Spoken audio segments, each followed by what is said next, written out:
sleekly swept back and slung low to the ground. Its curves were battered in places. Its once shining hide was scored and dull. It stared at Kit from hunter's eyes, headlights wide with pain, and breathed shallowly, waiting. "Lotus Esprit," Kit said to Nita, not taking his eyes off the car, matching it stare for stare. Nita shook her head anxiously. "Does that mean something? I don't know cars." "It's a racer. A mean one. What it is here—" "Look, Nita, there's your answer. Look at the front of it, under the headlights." He kept moving forward, his hands out in front of him. The Lotus held perfectly still, watching.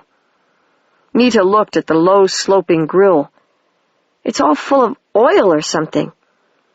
"It's a predator. These other cars, like that sedan, they must be what it hunts. This time its prey hurt the Lotus before it made its kill, like a tiger getting gored by a bull or something. Whoops!" Kit, 8 or 10 feet away from the Lotus's grill, took one step too many. It abruptly rolled back away from him a foot or so. Very quietly, its engine stuttered to life and settled into a throaty growl. "Kit, you're—" "Shut up!" "I won't hurt you," he said in the speech, aloud. "Let me see to that wheel." The engine growl got louder. The sound of the speech seemed to upset the Lotus. It rolled back another couple of feet, getting close to the curb, and glared at Kit.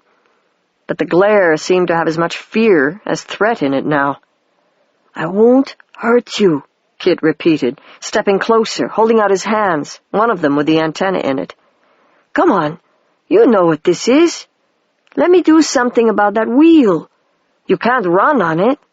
And if you can't run, or hunt, I bet there are other hunters here, aren't there? Or scavengers. I'm sure there are scavengers.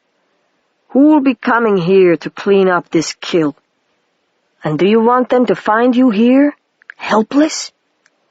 The Lotus stared at him, shifting a little from side to side now, swaying uncertainly. The growl had not stopped, but it hadn't gotten any louder either.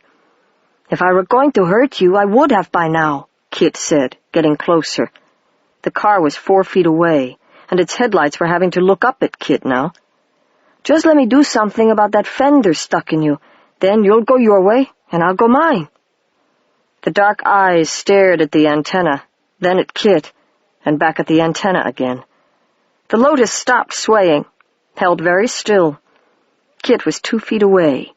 He reached out with his free hand very slowly, reached down to touch the scratched fiberglass hide. The engine raced, a sudden startling roar that made Nita stifle a scream and made Kit flinch all over. But he didn't jump away, and neither did the Lotus. For a second or two, he and the car stood there, just looking at each other. Small, trembling boy, large, trembling predator. Then Kit laid his hand carefully on the brown hide, a gingerly gesture. The car shook all over, stared at him. Its engine quieted to an uncertain rumbling. "It's okay," he said. "Will you let me take care of it?" The Lotus muttered deep under its hood. It still stared at Kit with those fearsome eyes, but its expression was mostly perplexed now. So was Kit's. He rubbed the curve of the hurt wheel well in distress. "I can't understand why it's mute," he said unhappily. "The Edsel wasn't. All it took was a couple of sentences in the speech, and it was talking." "It's bound," Nita said, edging out of the shadow of the building she stood against. "Can't you feel it, Kit? There's some kind of huge binding spell laid over this whole place to keep it the way it is." She stopped short as the Lotus saw her and began to growl again. "Relax," Kit said. "She's with me. She won't hurt you either." Slowly the growl dwindled, but the feral headlight eyes stayed on Nita. She gulped and sat down on the curb where she could see up and down the street. "Kit, do what you're going to do. If another of those cabs comes along—" "Right. Fred, give me a hand?" No, he said hastily as Fred drifted down beside him and made a light pattern and a sound as if he was going to admit something. Not that kind. Just make some light so I can see what to do down here. Kit knelt beside the right wheel, studying the damage, and Fred floated in close to lend his light to the business, while the Lotus watched the process sidelong and suspiciously. Nothing too bad. It's mostly wrapped around the tire. Lucky it didn't get fouled with the axle. Come on, Kit said in the speech, patting the bottom of the tire. Relax it, loosen up. You're forcing the scrap into yourself, holding the wheel up like that. Come on. The Lotus moaned softly and with fearful care relaxed the uplifted wheel a bit. That's better. Kit slipped the antenna up under the Lotus's wheel well, aiming for some piece of chrome that was out of sight. Fred, can you get in there so I can see? Good. Okay, this may sting a little. Molten light, half seen, sparked under the Lotus's fender. It jumped, and an uneven, half-circle-shaped piece of chrome fell clanging onto the pavement. Now hunch the wheel up again. A little higher. Kit reached in with both hands and, after a moment's tugging and twisting, freed the other half of the piece of metal. There, Kit said, satisfied. He tossed the second piece of scrap to the ground. The engine roared again with terrible suddenness, deafening. This time Kit scrambled frantically backward as the Lotus leaped snarling away from him. With a screech of tires, it swept so close past Nita that she fell over backward onto the sidewalk. Its engine screaming, the Lotus tore away down 50th toward Madison, flung itself left around the corner in a cloud of blue exhaust, and was gone. Very slowly, Kit stood up, pushed the antenna into his pants pocket, and stood in the street, dusting its hands off on his shirt as he gazed in disappointment after the Lotus. Nita sat back up again, shaking her head and brushing at herself. I thought maybe it was going to stay long enough to say thank you, she said. Kit shook his head, evidently in annoyance at himself for having thought the same thing. Well, I don't know. I was thinking of what Pichu said. Don't be afraid to help. He shrugged. Doesn't really matter, I guess. It was hurting. Fixing it was the right thing to do. I hope so, Nita said. I'd hate to think the grateful creature might run off to, and tell everybody about the people who helped it instead of hurting it. I have a feeling that doing good deeds sticks out more than usual around here. Kit nodded, looking uncomfortable. Maybe I should have left well enough alone. Don't be dumb. Let's get going, huh? Whatever the place is where the dark book's kept, it's pretty close. I feel nervous standing out here. They recrossed Madison and again started the weary progression from doorway to driveway to shadowed wall, heading north. At Madison and 52nd, Nita turned right and paused. It's on this block somewhere, she said, trying to keep even the thought quiet. The north side, I think. Fred, you feel anything? Fred held still for a moment, not even making a flicker. The darkness feels thicker up ahead, at the middle of the block. Kit and Nita peered down the block. It doesn't look any different, Kit said. But you're the expert on lights, Fred. Lead the way. With even greater care than usual, they picked their way down 52nd. This street was stores and office buildings again, all the store windows empty, all the windows dark.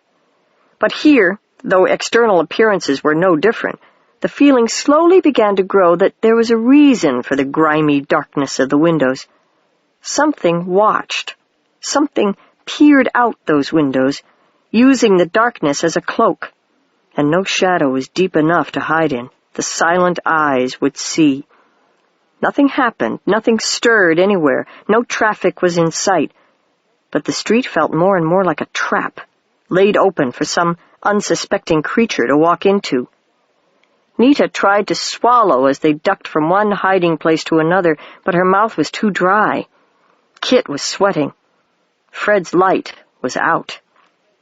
This is it, he said suddenly, his thought sounding unusually muted even for Fred. "This is the middle of the darkness."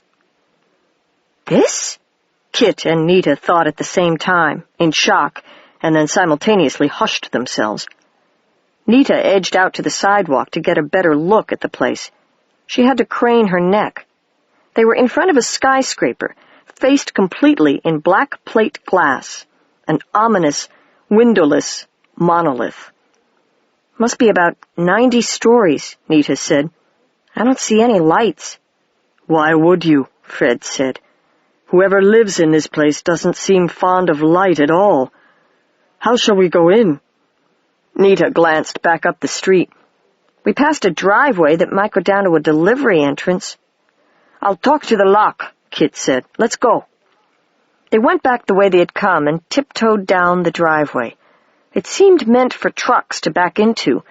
A flight of steps at one side led up to a loading platform about 4 feet above the deepest part of the ramp. Climbing the stairs, Kit went to a door on the right and ran his hands over it as Nita and Fred came up behind. "No lock," Kit said. "It's controlled from inside." "We can't get in?" "We're dead." "We're not dead yet. There's a machine in there that makes the garage doors go up. That's all I need." Kit got out the antenna and held it against the door as he might have held a pencil he was about to write with. He closed his eyes. "If I can just feel up through the metal and the wires, find it." Nita and Fred kept still while Kit's eyes squeezed tighter and tighter shut in fierce concentration. Inside one garage door, something rattled, fell silent, rattled again, began to grind. Little by little, the door rose until there was an opening at the bottom of it, 3 feet high. Kit opened his eyes, but kept the antenna pressed against the metal. "Go on in." Fred and Nita ducked through into darkness. Kit came swiftly after them. Behind him, the door began to move slowly downward again, shutting with a thunderous clang. Nita pulled out the Rowan wand so they could look around. There were wooden loading pallets stacked on the floor, but nothing else. Bare concrete walls, bare ceiling. Set in the back wall of the huge room was one normal-sized double door. "Let's see if this one has a lock," Kit said as they went quietly up to it. He touched the right-hand knob carefully, whispered a word or two in the speech, tried it. The right side of the double door opened. "Huh! Wasn't even locked." Through the open door, much to everyone's surprise, light spilled. Plain old fluorescent office building light, but cheery as a sunny day after the gloom outdoors. On the other side of the door was a perfectly normal-looking corridor with beige walls and charcoal-colored doors and carpeting. The normality came as something of a shock. "Fred, I thought you said it was darker here." "Felt darker. And colder. And it does," Fred said, shivering, his faint light rippling as he did so. "We're very close to the source of the coldness. It's farther up, though." "Up?" Nita looked at Kit uneasily. "If we're going to get the dark book and get out of here fast, we can't fool with stairs again. We'll have to use the elevators somehow." Kit glanced down at the antenna. "I think I can manage an elevator if it gets difficult. Let's find one." They slipped through the door and went down the hall to their right, heading for a lobby at its far end. There they peered out at a bank of elevators set in the same dark green marble as the rest of the lobby. No one was there. Kit walked to the elevators, punched the call button, and hurriedly motioned Nita and Fred to join him. Nita stayed where she was for a moment. "Shouldn't we stay out of sight here?" "Come on!"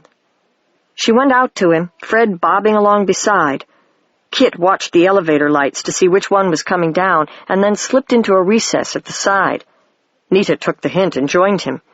The elevator bell chimed. Doors slid open. The Puritans piled out of the middle elevator in a hurry, 5 of them together, not looking left or right, and burst out the front door into the street. Once outside, they began their awful chorus of howls and snarls, but Nita and Kit and Fred weren't sitting around to listen.